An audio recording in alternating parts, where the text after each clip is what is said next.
Que ferais-tu si tu avais une somme de 50 millions de, disons 100 millions de francs CFA en Afrique? Que ferais-tu avec? Un, construire la maison, c'est-à-dire tu vas chercher un architecte, tu fais un plan, tu achètes le terrain, tu construis la maison, ou alors tu peux acheter un truc déjà construit, un appartement, une maison, bref, déjà construit. Voilà. Qu'est-ce que tu ferais? Qu'est-ce qui vient en tête? Qu'est-ce qui te vient en tête si tu avais une somme d'argent comme ça? Je dis ça parce que quand tu vas en Côte d'Ivoire, ou du moins quand tu vois les images qui viennent de la Côte d'Ivoire, il y a des jeunes comme Youssouf, comment il s'appelle même, Youssouf Karous, des jeunes comme l'investisseur africain, les jeunes comme Philippe Simon, qui font des merveilles. Ils construisent des immeubles, ils construisent des appartements à vendre, ils construisent des... Alors là, quand tu vois ça, mes chers frères, je vous assure, ça donne le goût du pays. Ça donne, comme quelqu'un disait, Abidjan est doux. Dans cette vidéo, on va essayer de voir quels sont ces avantages-là, s'il faut acheter une maison déjà construite ou bien s'il faut aller se battre toi-même en Afrique et ainsi de suite. Donc, on va essayer de voir un peu comment les gars, comment ils sont arrivés là. Parce que, bien évidemment, c'est des jeunes, c'est des véritables jeunes qui font tous ces investissements-là. Donc, on va essayer un peu de voir comment ils font. Bonsoir mesdames, bonsoir messieurs et bienvenue à ma chaîne YouTube Argent Internet, Internet Argent. Comme je dis toujours, je fais aussi des vidéos comme les autres, mais en donnant un peu de petites informations qui peuvent aider. Je sais que beaucoup de gens viennent là seulement pour lire, chercher le côté négatif, insulter. Quand on propose une idée comme ça, bon, parfois il faut réfléchir. Il faut juste réfléchir que de chercher à contredire ce qui est dit. Donc moi c'est Clovis, je vis à Boston, dans le Massachusetts. Si vous voulez faire un tour aux États-Unis et que vous voulez descendre dans le Massachusetts, nous on est là, je suis là. On a un restaurant dans la place qui s'appelle Sahel Restaurant. Donc si vous voulez manger afro-caribéen ou bien du bondolais, du miondo que fait le pays, vous pouvez descendre là-bas, vous manger un peu et soutenir le business. Aussi, on fait aussi dans la coiffure. Si vous voulez faire vos cheveux, on a un salon qui vous permet de vous rendre toute belle, tout beau. Vous savez, ici, les cheveux, moi-même j'ai défait mes cheveux, mais bon, ici, c'est des choses comme ça qui se passent. Et aussi, si vous voulez vous installer dans la place, si vous voulez vous installer à Boston, on a une association dynamique de Boston. On peut vous aider à vous installer. Bref, les premiers pas. On peut vous aider à faire les premiers pas dans la communauté. Et puis Boston, c'est un état très intéressant. C'est vrai que c'est cher, mais bon, on peut s'en sortir très facilement par ici. Voilà, entrons dans le vif du sujet. Tout à l'heure, là, j'ai parlé des investisseurs, que si vous avez 50 millions, qu'est-ce que vous pouvez bien faire. Je suis un peu descendu dans le sillage de la Côte d'Ivoire, à Abidjan, parce que il y a des youtubeurs là que je suis constamment,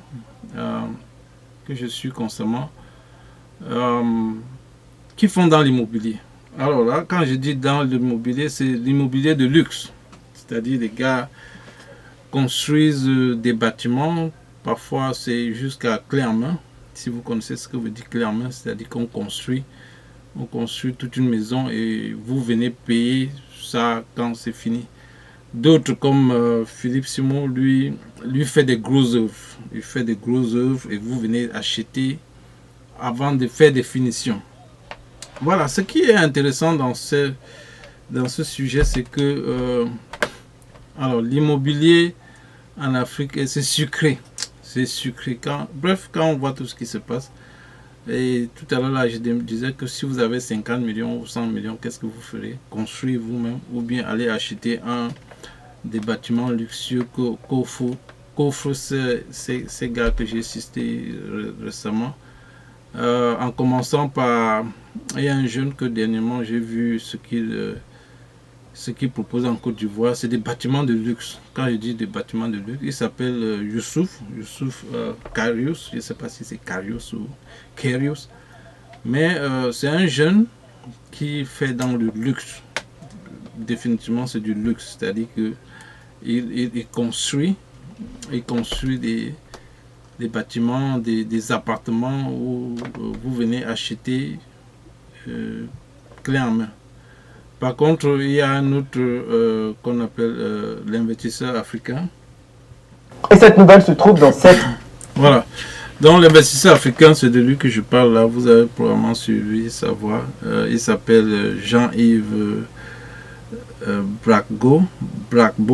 Voilà, Jean-Yves Bracbo. Donc, lui aussi fait dans l'investissement de l'immobilier et voilà, il fait font des appartements et vous venez louer ou vous venez acheter du type Airbnb. Vous savez, le Airbnb a gagné le monde actuellement. Je ne vais pas vous mentir, je pensais un peu très mal à l'Afrique dans ce type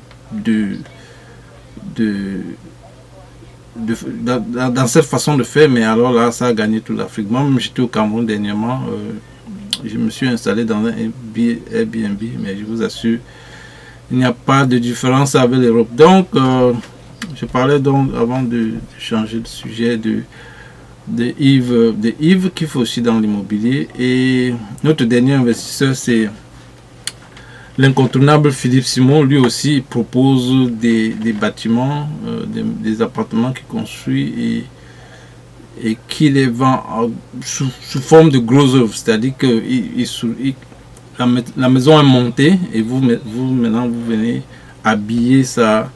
Donc, je crois qu'il propose ces maisons à, je crois, c'est 50 millions de francs CFA. Donc, ça veut dire, si les gros œuvres coûtent environ 50 millions, ça veut dire, pour s'en sortir dans un truc comme ça, définitivement, il faudra au moins 100 millions pour finir un truc comme ça. Parce que ce que je sais, c'est que les finitions, généralement, coûtent plus cher que les gros œuvres. Voilà. Comment ces gars font? Comment ils ont fait pour arriver là? Je ne connais pas très bien l'histoire, mais techniquement, Youssouf, que j'ai cité comme le premier investisseur, celui-là fait dans le... lui, c'est un économiste. Il a fait dans les finances. Et voilà, ce que Youssouf fait, c'est qu'il fait un peu dans le genre lever de fonds, investisseurs. C'est-à-dire qu'il cherche des gens qui veulent investir dans l'immobilier, ils regroupent l'argent parce que basically c'est un peu ça. C'est-à-dire que quand vous partez déjà chercher des investisseurs, c'est-à-dire vous venez avec un plan et puis vous proposez aux gens, celui qui est intéressé, mettre de l'argent et au final quand vous vendez, ils ont des pourcentages de ça. Donc je souffre un peu dans ce genre-là. Sauf que la différence c'est que lui il a fait un peu dans les finances, donc il sait un peu ce qui se passe, parce que je ne veux pas vous rappeler que l'arnaque avec les histoires de levée de fonds en Afrique, là, c'est terrible. Vous connaissez le William Limal, vous connaissez ces choses on vous donne 40% de votre investissement. Non, tout ça c'est faux. Mais ce que les gars font, donc, comme le premier investisseur que j'ai cité, Youssouf Karius, c'est un gars qui a étudié un peu les finances, donc il a fait ses preuves. Il y a des bâtiments qu'il a montré qui sont déjà vendus. Donc, il a un groupe d'investisseurs autour de lui, des gens qui déposent des fonds d'argent et à la fin, bon, quand les trucs sont vendus, ils ont des pourcentages. On a un autre que j'ai cité tout à l'heure, l'investisseur africain. L'investisseur africain, lui aussi, fait dans les bâtiments, dans l'immobilier, et à ce que j'ai vu dans ces vidéos, il fait aussi un peu la levée de fonds, parce que je dois vraiment être un peu prudent là-dedans, mais apparemment il fait aussi les levées de fonds, c'est-à-dire qu'il cherche des investisseurs et il les propose et les gars investissent, voilà, c'est un peu ça, et donc il cherche des investisseurs, vous mettez votre argent. Par contre, celui qui est un peu intéressant, c'est Philippe Simon. Philippe Simon, j'ai suivi beaucoup de ses, pas formations, mais ses vidéos où il parle de ses investissements. Il est seul dans ses investissements. Non, il ne partage avec personne. Ça, c'est quelque chose de fondamental. Et vraiment, j'étais un peu... je lui tire un coup de chapeau pour ça. C'est-à-dire que lui-même, il est entré là-dedans. Il n'a pas... Lui, il travaille directement avec les banques. C'est-à-dire qu'il ne peut pas lever les fonds. Tellement, vous savez, un temps, il a parlé de l'IEBLIMAL où on prend l'argent des gens. Et avec toutes ses expériences, il dit que il ne partage rien. C'est-à-dire que lui-même, il fait ce qui est à son niveau. Et voilà. Et comme vous pouvez voir dans la majorité des vidéos qu'il propose, il s'en sort très bien. Il a beaucoup de projets à Abidjan, et parmi ces projets, dont l'immobilier, où il vend les bâtiments déjà construits, vous pouvez acheter fini, ou bien vous venez lui donner un peu ce que vous voulez, il finit pour vous et vous payez cash. Il aime bien dire ce mot cash. Revenons encore un peu en arrière. Pour le premier, je ne sais pas comment il a commencé. Je ne sais pas là où il a développé comment il a développé pour avoir... ce qui est sûr, c'est qu'il a fait des études. Probablement, il a économisé un peu d'argent et à partir de là, il a lancé son business. Il a un, comment vous appelez ça? Il a une compagnie qu'ils appellent Pulsar Partner, où je crois qu'il est le CEO et voilà. Il a autour de lui toute une équipe de jeunes. C'est ce qui est impressionnant. Toute une équipe de jeunes. Bon, malheureusement, ce genre de projet en Afrique, parfois ça tourne complètement chaos parce que trop de jeunes manquent d'expérience. Mais pour lui, il tient jusqu'à présent. Parce que si vous suivez les vidéos dans la zone francophone avec les arnaques et tout ça, c'est toujours un peu le même type. On vous demande l'argent et ensuite... tout s'envole. Mais par contre, les deux autres, Yves et l'investisseur africain et Philippe Simon, pour vous dire vrai, je sais que leur chaîne investit au pays et l'investisseur africain a beaucoup joué parce que ils ont commencé leur business un peu très tôt dans les 2018 et voilà, ils se font beaucoup d'argent sur les réseaux sociaux et avec ça, ils sont crédibles dans les banques. Philippe Simon aujourd'hui peut facilement aller prendre un crédit de 200 millions à la banque sans que la banque ne se pose des questions parce que il est crédible. Il est crédible et parlant de crédibilité, on va probablement faire une vidéo un peu sur ce qu'on appelle le crédit et le cash. Celui qui est crédible et celui qui possède le cash. Particulièrement aux États-Unis, quand tu es crédible, autrement dit, quand tu as un bon crédit, tu es plus puissant que celui qui possède du cash. Parce que malheureusement, il y a certains investissements demandent que tu ailles à la banque prêter de l'argent. Et les banques prêtent suffisamment et énormément d'argent à ceux qui sont crédibles. Si vous n'êtes pas crédible, vous n'avez rien. Définitivement, vous n'avez rien et par conséquent, vous ne pouvez rien faire de bon. C'est un peu ça. Aux États-Unis, si tu n'es pas crédible, tu ne t'en sors pas. Amen. Tu vas juste rester dans les petits miettes. Tu ne peux pas faire un gros projet. Même en Afrique, tu ne peux pas faire un gros projet si tu n'es pas crédible. Parce qu'il n'y a que les banques qui sponsorisent ce genre de business. Et Philippe Simon sait bien, il sait diriger sur la bonne porte parce que lui, il travaille avec les banques. Par contre, les autres que j'ai cités précédemment font ce qu'ils appellent les levées de fonds, c'est-à-dire ils cherchent des investisseurs, ils cherchent des partenaires. Bon, vous savez comment ces choses finissent. Il faut faire très attention quand vous mettez votre argent quelque part où vous ne savez pas.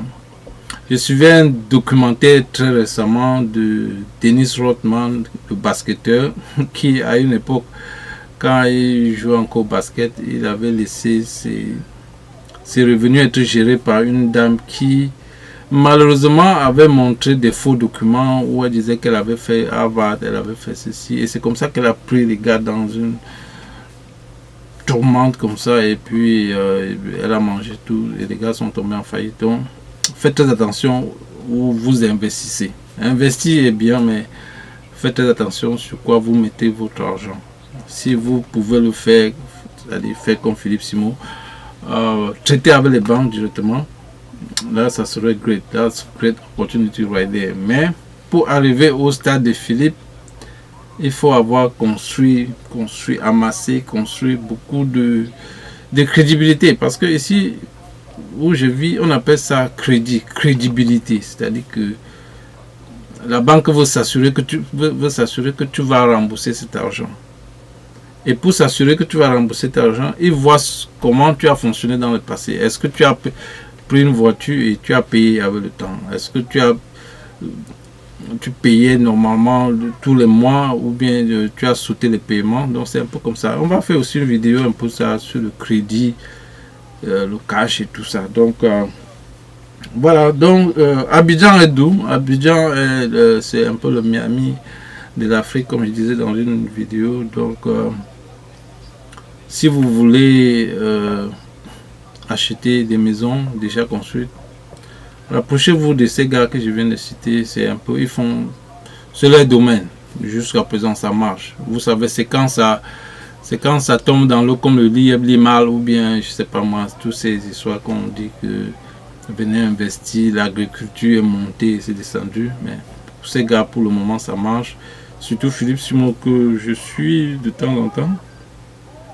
Donc cette vidéo était un peu pour attirer l'attention des gens sur des choses comme ça. Je sais que dans les commentaires, les gens vont venir ici se critiquer, mais bon, pour moi, c'est poser une problématique. Si vous avez 50 millions, 100 millions là, acheterez-vous directement une maison construite ou bien acheterez-vous aller sur le terrain et puis vous battre à chercher des ingénieurs, acheter le terrain? Bon, bref, en Europe, aux États-Unis particulièrement où je vis, la majorité du temps on n'achète que des maisons. Soit c'est des maisons que la banque a récupérées à cette personne, soit quelqu'un qui vend sa maison. Il y a autour 1%, je peux dire 2% des personnes qui construisent, c'est-à-dire qui achètent le terrain et construisent. C'est toujours plus facile pour les gens d'acheter quelque chose qui est déjà sur place. Voilà. Merci de m'écouter. Comme je dis, si vous passez par Boston, arrêtez-vous à Sahel restaurant. Si c'est pour un vendredi, un Friday night nightclub, vous êtes servi. Si c'est pour manger de la bonne nourriture africaine, caribéenne, vous allez vous trouver votre compte. Ou bien si vous voulez vous faire belle, arrêtez-vous au salon El Shaida qui est à Lynn, Massachusetts. Vous faites des tresses que vous soyez. C'est un salon mix, vous savez, chez les Américains, tout le monde se tresse, comme j'aime même défaire mes cheveux là. Abonnez-vous à ma chaîne si vous voulez bien. Merci de m'écouter et à la prochaine. Ciao.